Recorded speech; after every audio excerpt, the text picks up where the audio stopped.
welcome to the MedEClasses PG lecture series in which we will be talking about a very important and interesting topic of DSD. And this is something which is extremely common, extremely important, and has got huge implications in terms of evaluation and management. So, Dr. Vibha, why do you think DSD is one of the most enigmatic part that we deal in pediatric endocrinology? What are the challenges that are there in terms of evaluation?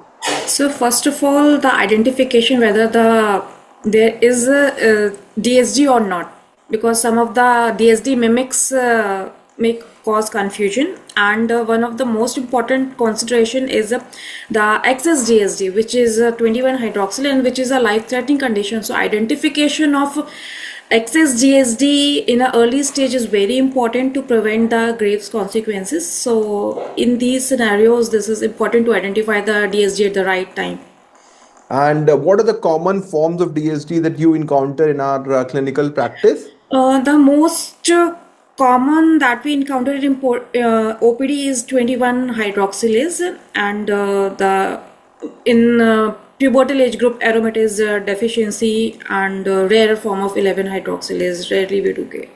And of course, XYDSD is one of the ones which are XYDSD, yes, very sir, definitely challenging. in the boys, XYDSD, 17 beta HSD, and 5 alpha reductase we do So have. XY is something which is often very challenging to diagnose and much more difficult. XS seems to be important because of clinical relevance. So both spectrum becomes important. So what we'll do is that over the next hour or so, we're going to discuss about the pathophysiology, the etiology, evaluation and management of DSD. And at the end, we will have objective structured questions which will be done by Dr. Nimisha.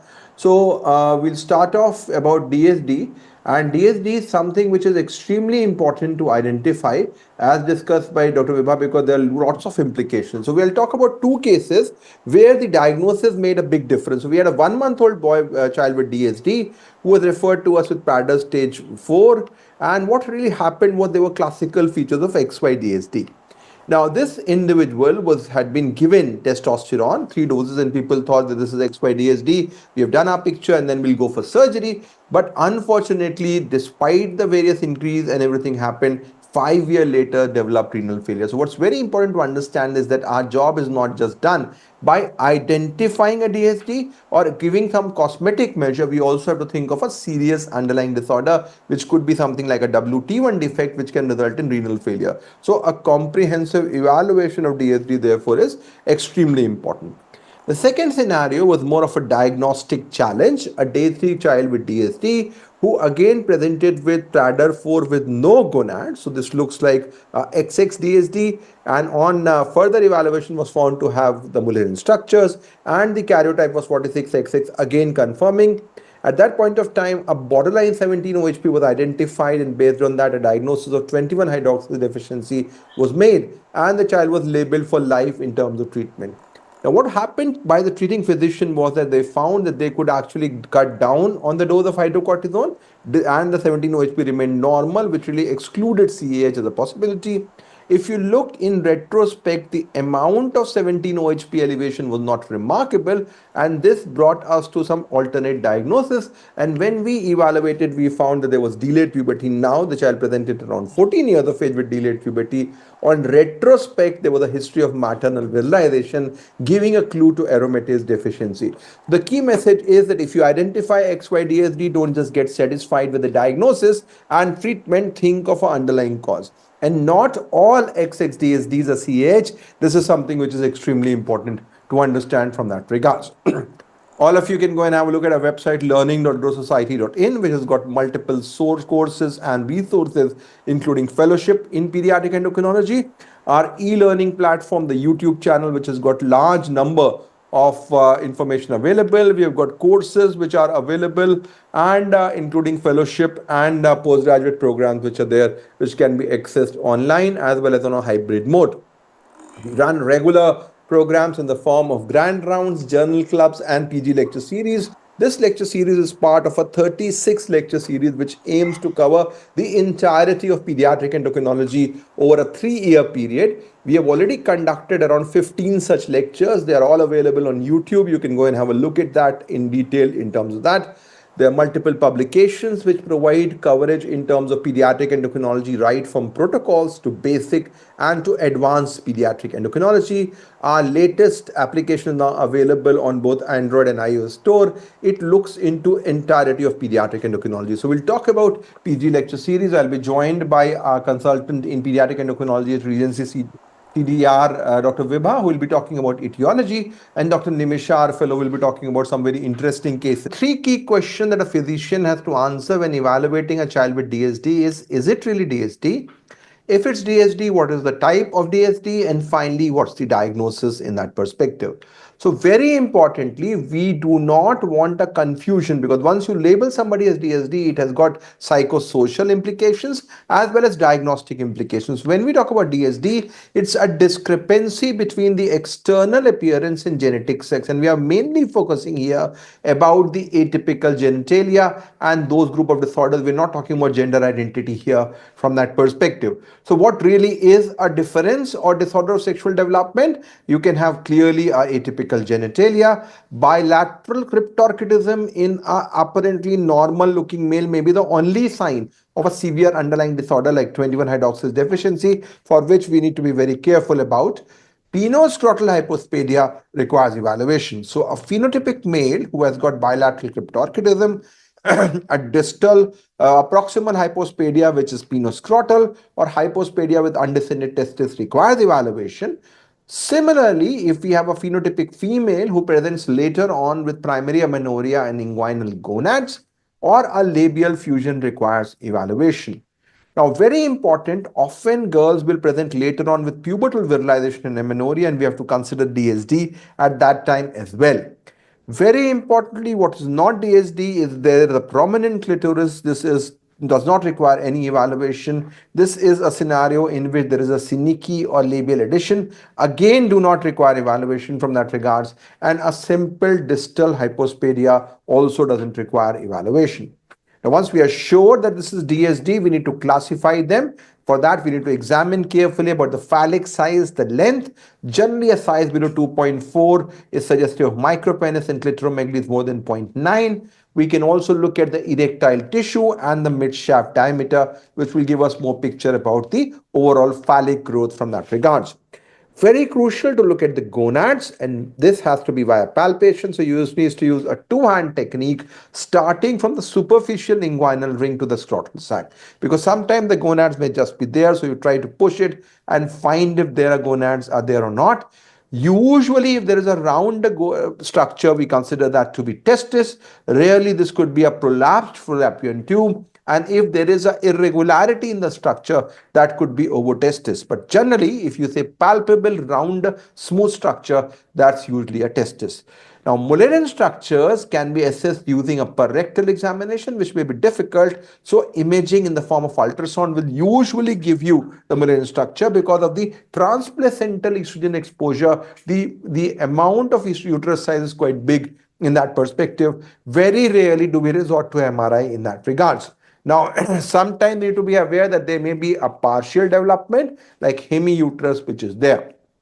Always look at the number of urogenital opening, whether there is a combined opening or there are two separate openings. There may also be a blind penile opening. So if you have an opening in the penis, ask where the urine is coming from. That will give you a clue about the site of hypospadia, where these are actually conjugating with each other. That's a proximal or a distal scenario, and this will give you the extent and severity and will help you plan the surgical intervention from that regards. We have various storing systems. So Prader staging system is one which is used for XXDSD. There is an external masculinization score for XYDSD. In our application, we have got ways in which you can easily score the EMS system. That can be done from that perspective. Now, very importantly, the most important thing to look at in a child with DSD is whether the palpable gonad and the Mullerian structure is present or not. If we have Mullerian structure but no palpable gonad, this is usually XX-DSD. If there is a palpable gonad without any Mullerian structure, this is XY-DSD. If we have both present, this means there is a AMH problem or a over-testicular DSD. And if both are absent, this often means that there is sometime there was gonad present which is not there. So this could be an anorchia or a XY-DSD. So the most important investigation, of course, is karyotype, but this may take a long time. This is important because often we can have mosaicism. So we want to have 50 and sometimes 100 metaphase phases to be evaluated. Sometimes if you want to look at mosaicism, we might need to go for the gonad which has been removed. And if you want to have a rapid diagnosis, you can use a fish for the Y line, which will give you the diagnosis from that perspective. So now we know the DSD, whether it's XX, XY. The next issue is how to clinch the diagnosis. And clinical clues will give you a picture. If there is pigmentation that suggests CAH, if there is hypertension in a XX individual, that's 11 hydroxylase, in a XY individual, you have a possibility clearly of a 17 hydroxylase deficiency. Salt wasting in a XX individual indicates a 21 hydroxylase deficiency, 3 beta HSD or rarely POR. In a XY individual will suggest a possibility of 3 beta HSD, star, side chain cleavage or rarely Smith-Lemeli-Opitz syndrome. Skeletal dysplasia may happen with some specific genetic defects like SOX9 and POR. And if there is a polysyndactyly, if there is upturned nares, that is a very classical feature of Smith-Lemeli-Opitz syndrome. Matanovelization is a strong indicator to aromatase deficiency, but can also occur as part of the P4 oxidoreductase deficiency, luteomas, or ovarian tumor. Ask for family history of consanguinity and DSD. Sibling deaths will give you an indicator about salt wasting crisis, which is very, very critical. Now, the workup, very importantly, we need to know which test to do and at what time. So, the hormonal workup, typically, I would say in most cases, would be electrolytes, 17-hydroxyprogesterone, LH, testosterone, and AMH, which will give you a clue in most cases. If required, you can go ahead with DHEAS, androstenedione, dihydrotestosterone, and inhibin A. Imaging may be required, particularly if you want to localize the uterus if you're not sure. And of course, you can think of karyotype and clinical exome sequencing, which we are now relying more in terms of evaluation of DSD. Now, 17-OHP is the most important investigation, but you don't need to do it in everybody. You should do it in somebody who has non-palpable gonads, particularly if you're thinking of 21 hydroxylase deficiency. It should not be done in the first 72 hours because then you can have a falsely high level, and better to do an extracted sample because there can be a lot of sulfation which is there for 17-OHP. Now, if levels are clearly more than 100, you're dealing with mostly a classical form of 21 hydroxylase, but mild elevations can be seen with 3 beta HSD and 11 hydroxylase, and in these cases, you may consider a ACTH stimulation test from that regards. As far as the testicular evaluation is concerned, we need to understand that the testosterone levels will be low, and at birth there will be again a rise which is there because of the peripuberty, the mini puberty, and the levels will go down. AMH is a very good marker for Sertoli cell function. So if you want to determine the presence of testis, AMH becomes important. That's very important to understand. And inhibin B, of course, is a better marker from a pubertal perspective later on. We can also do a HCG stimulation test, which will give us a clue from that regard. And if the HCG stimulated testo is above 200, we are dealing typically with a testicular tissue which is there. Now, LH is important because it is giving us a clue in terms of mini puberty, because it gives us a clue in terms.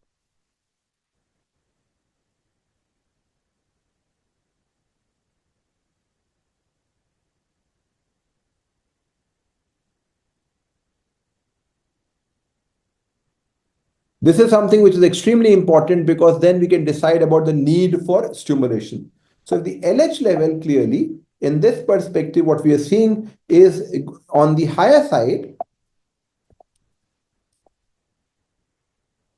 then LH will give us a clue about whether the mini puberty has happened or not and whether there is a gonadal failure.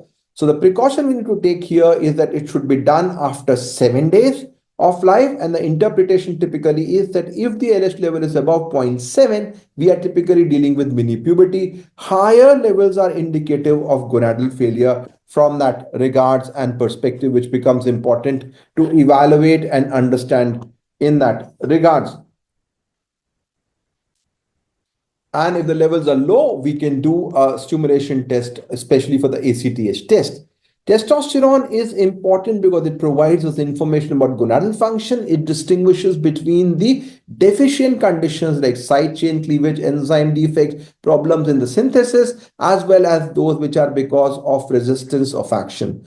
Testosterone should ideally be done after 7 days. And interpretation here from the testosterone perspective is that if the levels are low, we are dealing with steroidogenic defect, while if the levels are high, we are dealing with 5-alpha reductase or androgen insensitivity. We should also consider doing testosterone using a GCMS based assay because that will give us a better idea